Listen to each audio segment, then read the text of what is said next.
Assalamualaikum warahmatullahi wabarakatuh. Bagaimana kabarnya teman-teman? Sehat semua ya? Insyaallah. Alhamdulillahirrahmanirrahim. Nah, pada pagi hari ini kita akan membahas materi tentang fungsi sosiologi untuk mengenali gejala sosial di masyarakat. Seperti biasa ya, supaya apa yang kita pelajari bisa bermanfaat dan juga membawa keberkahan, harus berdoa terlebih dahulu ya teman-teman ya. Berdoa sesuai dengan kepercayaan dan keyakinan masing-masing dimulai.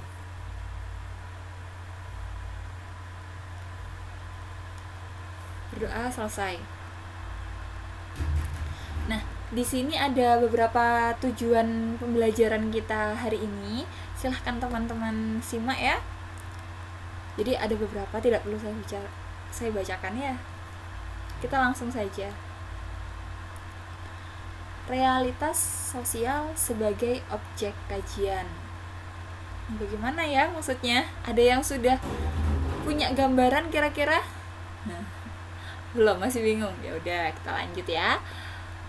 Peter L. Berger dan Thomas Hoekman melihat bahwa realitas sosial memiliki dimensi objektif dan juga subjektif.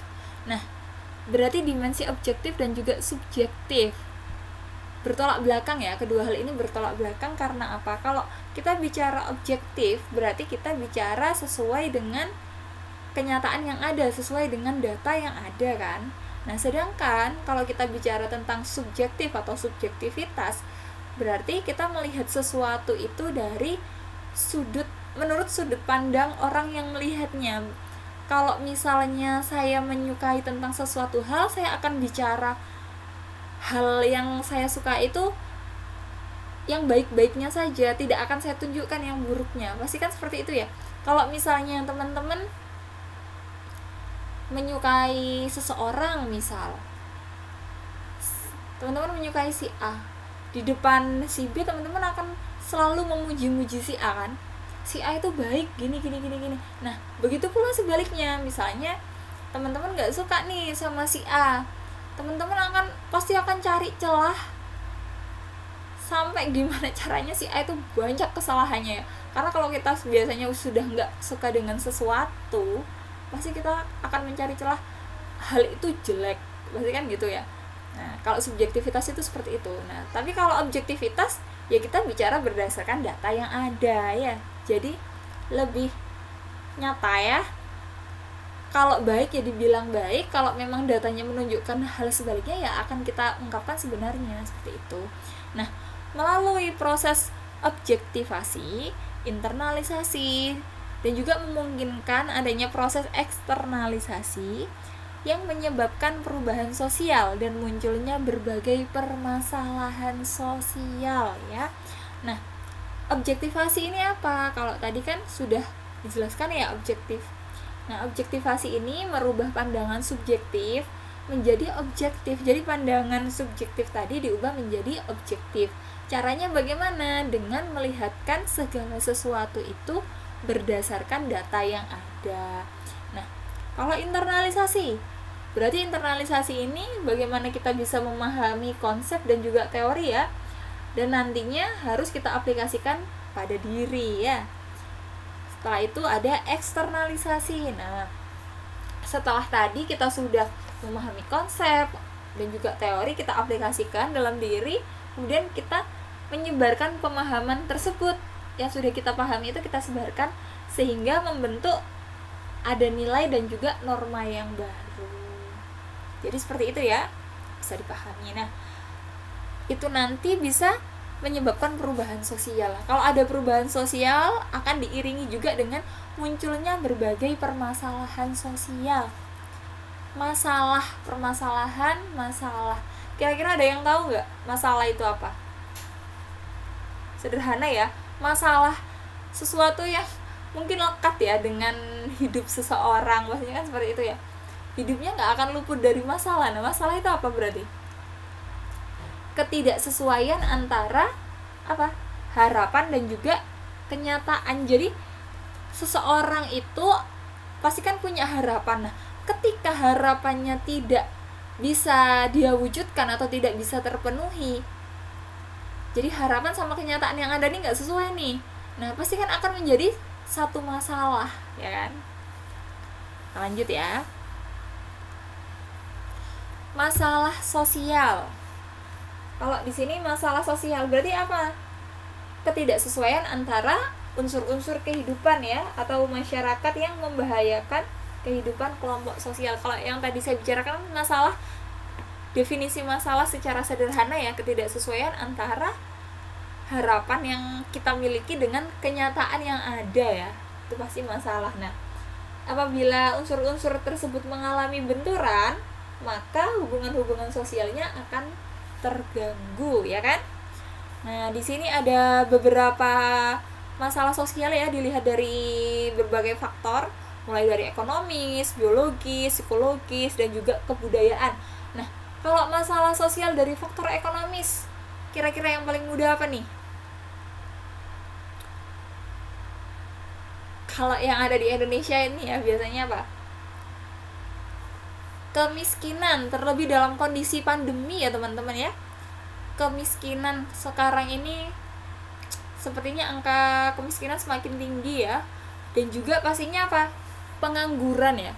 Karena tidak bisa kita pungkiri juga, pandemi yang sudah terjadi selama 1 tahun lebih ini membuat apa? Banyak sektor ini melemah ya, sektor usaha itu melemah, sehingga ada beberapa pengusaha atau yang lainnya yang punya usaha ini harus gulung tikar ya, mau tidak mau mereka harus ini kan, berarti kalau gulung tikar berarti sudah tidak punya pegawai. Nah, banyak pegawai-pegawai itu yang jadi pengangguran, dan juga mungkin biasanya jualan tapi sekarang lagi PPKM nggak bisa jualan, nah itu juga bisa jadi pengangguran ya. Yang kedua, masalah sosial dari faktor biologis. Contoh mudahnya apa? Ya COVID-19 ya. Penyakit yang menular langsung ya, wabahnya satu negeri ya, bukan cuma di negeri Indonesia aja ya, sedunia ya. Pandemi ya kan. Nah, selanjutnya masalah sosial dari faktor psikologis.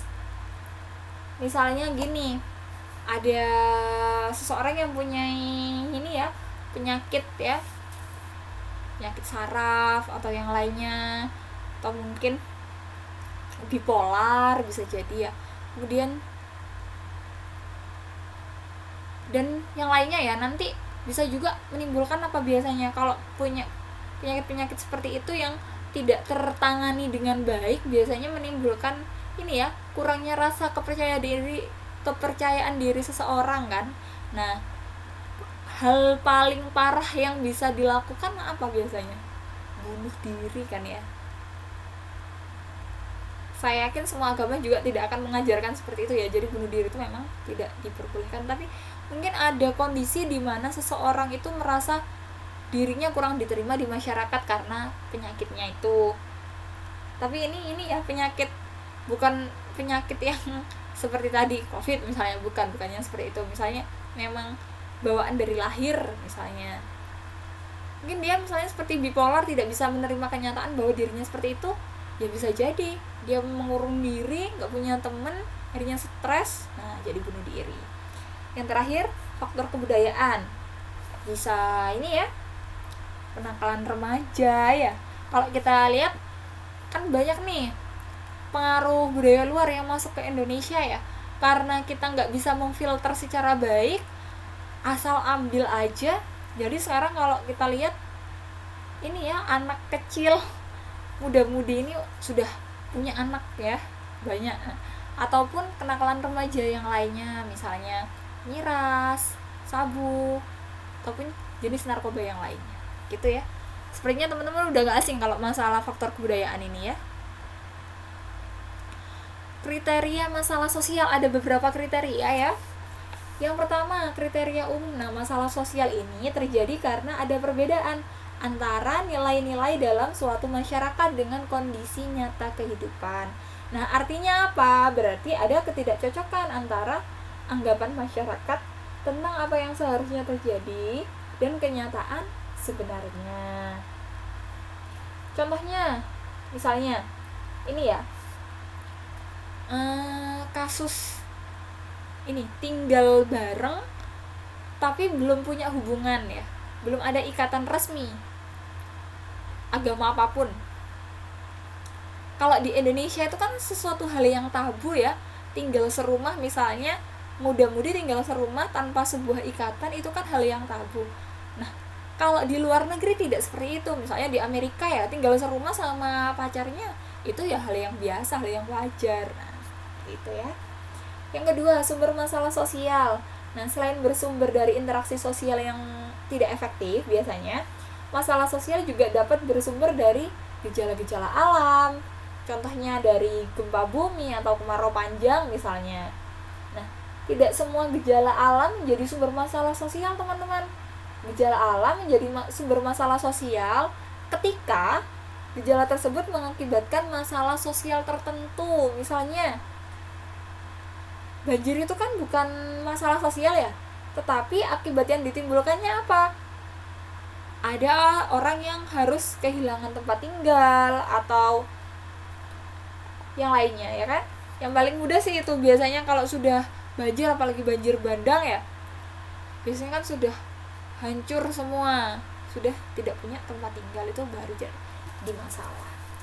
Yang ketiga, pihak yang menetapkan masalah sosial. Nah, dalam masyarakat itu ya, umumnya kan terdapat kelompok kecil ya, individu yang mempunyai kekuasaan dan juga wewenang, sehingga mereka itu bisa menentukan apakah sesuatu itu dianggap sebagai masalah atau bukan. Nah, kelompok-kelompok itu antara lain siapa? Ya pemerintah, tokoh masyarakat ya, organisasi sosial dan yang lainnya. Yang keempat, masalah-masalah sosial nyata dan laten. Nah, masalah sosial nyata itu apa? Masalah sosial yang timbul akibat terjadinya kepincangan ya, yang disebabkan ketidaksesuaian tindakan dengan norma dan nilai di masyarakat. Nah, masalah sosial nyata umumnya ini berusaha dihilangkan. Karena apa ya? Itu tadi, supaya tidak terlalu menonjol ya. Jadi disamarkan modelnya seperti itu. Nah, masalah sosial laten adalah masalah sosial yang ada dalam masyarakat tetapi tidak diakui sebagai masalah. Hal ini umumnya disebabkan karena ini ketidakberdayaan masyarakat untuk mengatasinya. Misalnya ini malas, kurang disiplin gitu-gitu ya. Yang kelima, perhatian masyarakat. Suatu kejadian misalnya atau peristiwa berubah menjadi masalah sosial itu ketika menarik perhatian masyarakat kan. Nah, masyarakat secara intens ini akan membahas, ya kan pasti, apalagi kalau ibu-ibu ya, dibahas terus sampai akhirnya menggugat peristiwa tersebut. Nah, namun demikian tidak semua masalah sosial itu bisa menjadi ini ya, menarik perhatian masyarakat kan. Sebaliknya, suatu yang menjadi perhatian belum tentu merupakan masalah sosial ya. Kalau kita lihat sekarang, yang masalah nggak jadi masalah karena kurang diperhatikan, yang sebenarnya nggak harus dipermasalahkan malah jadi masalah ya. Contohnya ini merebaknya pelanggaran lalu lintas itu kan masalah, namun karena kurang menarik ya, jadi ya dihiraukan gitu aja. Terus misalnya ini ada kecelakaan di jalan, misalnya ada bus terbalik misalnya di jalan raya, sebenarnya kan itu bukan masalah sosial, tapi dia bisa menarik perhatian kan, terus dibahas terus. Seperti itu ya teman-teman ya.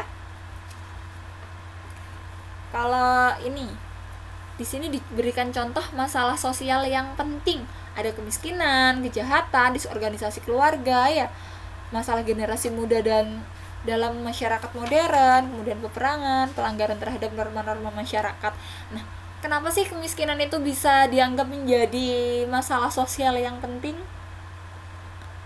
Karena ya, kalau kita lihat, kalau sudah bicaranya miskin, biasanya jangankan untuk bertahan hidup ya teman-teman ya, dia bingung, jangankan untuk mau nabung mas, dia bingung mau bertahan hidup itu gimana caranya. Biasanya kan kerja hari ini untuk hari ini, misalnya kayak gitu, kerja pagi buat dimakan malam. Nah, itu kan sudah suatu masalah yang besar. Nah, bagaimana kalau misalnya pagi itu dia bekerja seharian tidak dapat uang, terus malamnya gimana?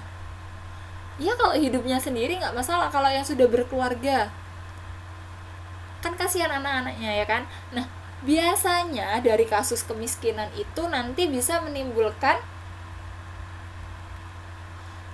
apa? Menimbulkan ini ya, orang-orang itu jadi melakukan banyak kejahatan ya. Jadi kalau gini teman-teman, logikanya ketika suatu negara itu maju, kemudian juga rakyatnya makmur, pasti kan artinya tingkat kemiskinan di negara tersebut rendah kan. Nah, ketika tingkat kemiskinannya rendah, berarti tingkat kejahatan juga akan semakin rendah. Karena apa? Orang-orangnya sudah makmur, sudah punya.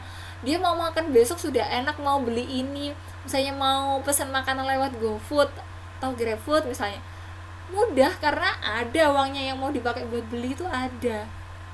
Jadi ngapain lagi mau berbuat jahat? Pasti saya rasa juga pikiran untuk berbuat jahat sudah semakin sedikit ya, kecuali memang mungkin ada misalnya seperti orang yang klepto dan lain sebagainya. Kalau menurut saya tuh bukan ini ya, bukan masalah kemauan, tapi gini, jadi tanpa mereka sadari kalau masalah orang yang klepto itu nggak selalu orang yang nggak punya ya.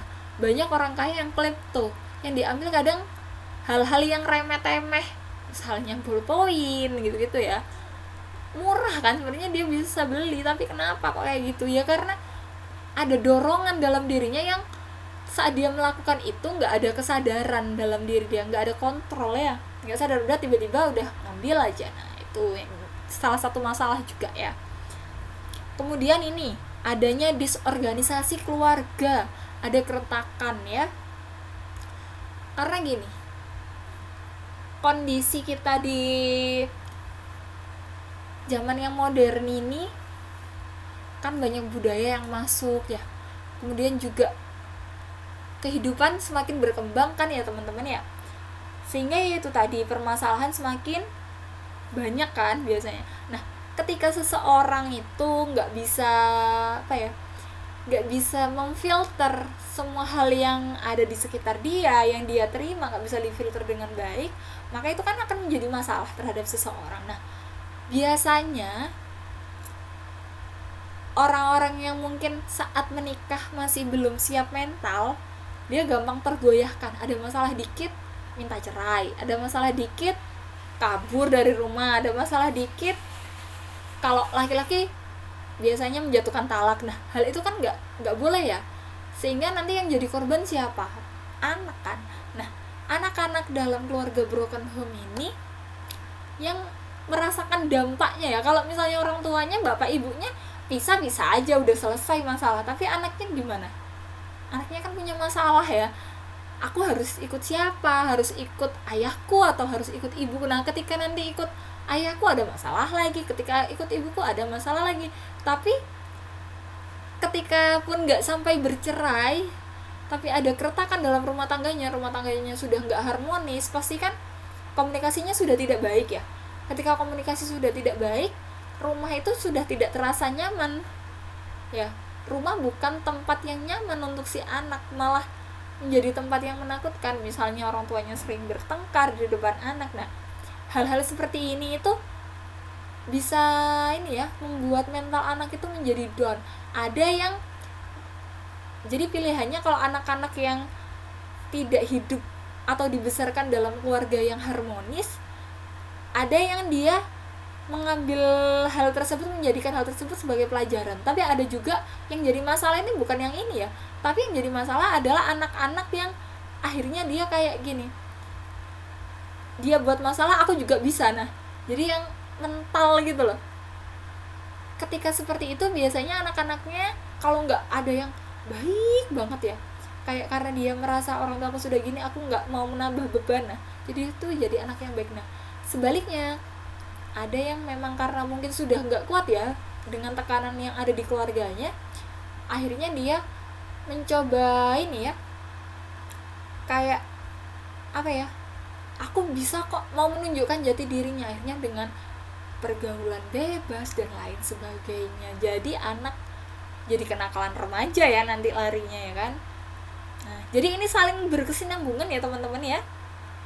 Jadi kenakalan remaja seperti yang Poin selanjutnya, masalah generasi muda dalam masyarakat modern. Nah, ini juga dipengaruhi dari faktor lingkungan ya, terutama keluarga. Nah, kalau keluarganya memberikan didikan terhadap anak kurang kuat, pondasi terhadap anak kurang kuat, maka dia kan kurang bisa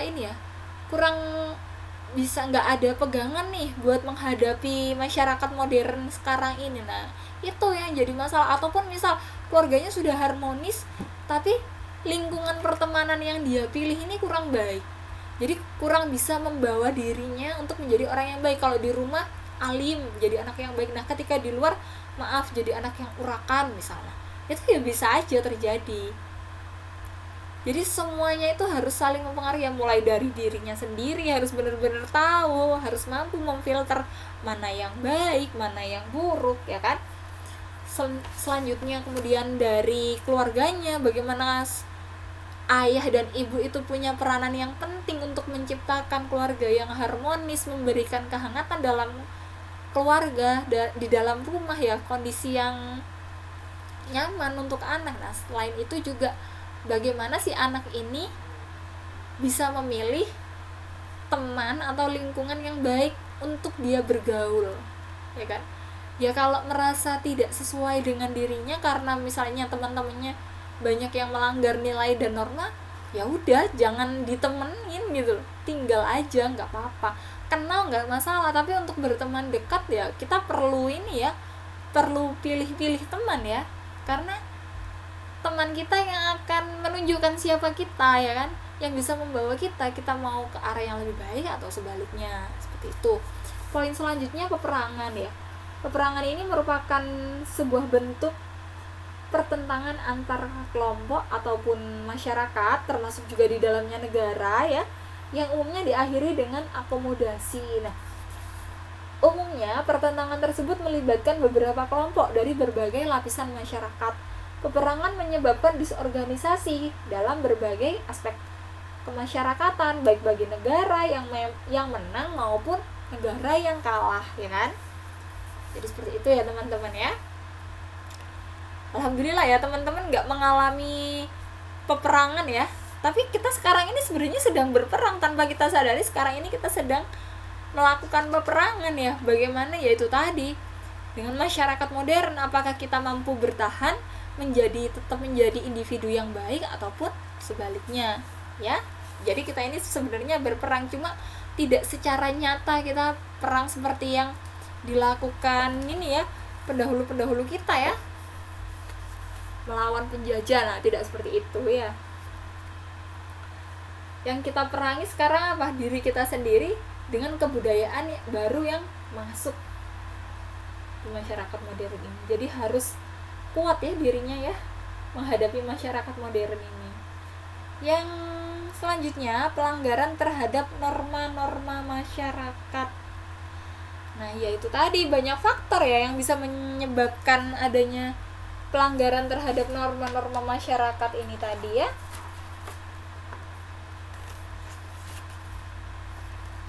Misalnya ada pelacuran misalnya ya. Nah, pelacuran ini dapat diartikan sebagai suatu pekerjaan berupa penyerahan diri kepada umum untuk melakukan perbuatan seksual. Tujuannya apa? Untuk mendapatkan upah. Nah, faktor-faktor penyebab pelacuran ini umumnya berasal dari dalam maupun dari luar si pelaku ya. Kalau faktor dari dalam ya pastinya nafsu seksualnya tinggi, kemudian sifat malas, aku kerja cepet dapat uang. Nah, pikirannya kan seperti itu ya. Nah, sedangkan kalau faktor dari luar ini biasanya faktor ekonomi ataupun urbanisasi ya. Jadi pelacuran ini bisa diminimalisir dengan dengan pendidikan agama dan juga pemberian pandangan yang adil ya terhadap pelacuran, karena faktor penyebabnya berasal dari kedua belah pihak ya. Yang selanjutnya ada kenakalan remaja. Nah, kenakalan remaja ini umumnya berupa perilaku ataupun tindakan yang tidak disukai oleh masyarakat ya. Banyak ya kalau sekarang anak-anak itu berkelahi, kemudian ada juga yang kebut-kebutan, motornya sudah dimodifikasi, jadi tujuannya apa? Buat kebut-kebutan biasanya kan gitu. Terus juga coret-coret fasilitas umum. Kalau ini sepertinya sudah mulai berkurang ya, Tapi kalau yang kebut-kebutan, perkelahian ini sebenarnya masih banyak. Terus juga merampok atau malak ya, kalian remaja ini. Terus ada juga ini, alkoholisme. Biasanya ini permasalahan pada alkoholisme ini dan mabuk pada umumnya bukan saja terletak pada boleh tidaknya, tapi terletak pada siapa, di mana, kapan, dan pada kondisi yang seperti apa. Contohnya, misal ada yang sedang mabuk-mabukan saat mengendarai kendaraan. Nah, ini kan gini, kalau misalnya dia mau mabuk-mabukan di kamar misal, dia kan hanya merugikan dirinya sendiri. Misalnya sampai overdosis terus dia meninggal, ya sudah, yang punya masalah dia, paling yang sedih keluarganya, kan gitu. Tapi kalau ini sudah lagi minum miras terus dia lagi berkendara pun, nah gimana kalau misalnya nanti dia sudah oleng nggak sadar terus nabrak orang, jadi kecelakaan beruntun ya, berarti kan merugikan banyak orang kan. Nah, seperti itu ya. Jadi kalau misalnya kalian mau nakal, cukup rugikan diri sendiri, jangan ngerugiin orang lain. Nah, makanya itu kalau bisa ya jangan nakal, jadi anak baik sesuai dengan norma-norma dan aturan yang berlaku lah ya. Kalau cuma apa sih, ceng-cengan atau bercanda ya biasa gitu ya, yang pasti harus sesuai koridor gitu aja. Karena apa? Coba teman-teman mungkin bisa berpikir seperti ini ya, kira-kira worth gak sih yang aku lakukan dengan misalnya dampak yang terjadi padaku ini, worth gak sih? Misalnya mau nakal, misalnya mau ini, maaf ya, sekarang kan seks bebas itu kan sudah banyak sekali. Buat teman-teman khususnya yang perempuan ya, misalnya diajak pacarnya, nanti gini bilangnya, kamu masa sih kamu gak mau menyerahkan itu, katanya kamu sayang sama aku. Jangan percaya ya mbak ya, jangan percaya sama omongan laki-laki. Nanti kalau sudah mendapatkan apa yang dia inginkan, udah ditinggal gitu aja. Apalagi kalau sudah bilang, misalnya panggilnya yang aku hamil misalnya seperti itu, ya udah paling udah gugurin aja, diantar ke tukang pijit. Nah ya nggak semudah itu. Kalau laki-laki emang nggak ada bekasnya ya, nggak kelihatan ya dia sudah atau belum, nggak kelihatan. Nah tapi perempuan itu kan mahkota tertinggi kita, harus kita jaga, berikan kepada orang yang tepat. Siapa ya? Suami kita. Makanya jangan diberikan dulu. Ya gini, kalau misalnya ditantang, katanya kamu cinta sama aku tuh, berarti kamu nggak cinta dong sama aku kalau kamu mau merusak aku. Kalau mau buat laki-laki, kalau mau rusak ya rusak sendiri ya, jangan merusak anak orang lain, kasihan ya.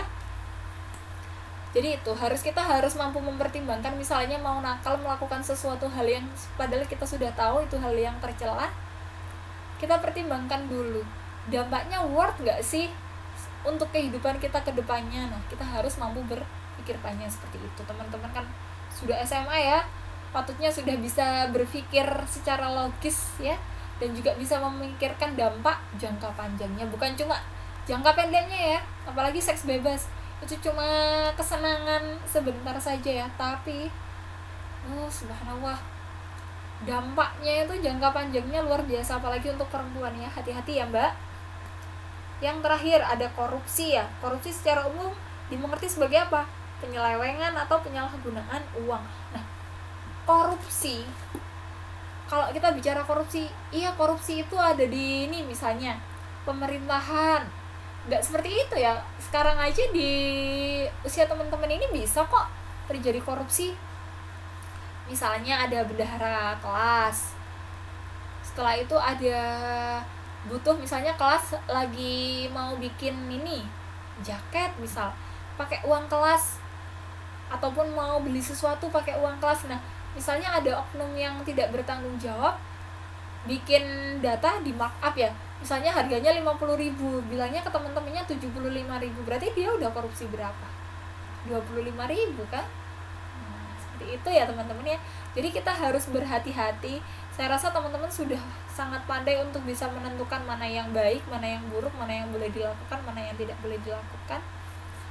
Ya dari mana kita bisa mencegah masalah-masalah sosial atau menekan masalah-masalah sosial itu untuk semakin tidak besar?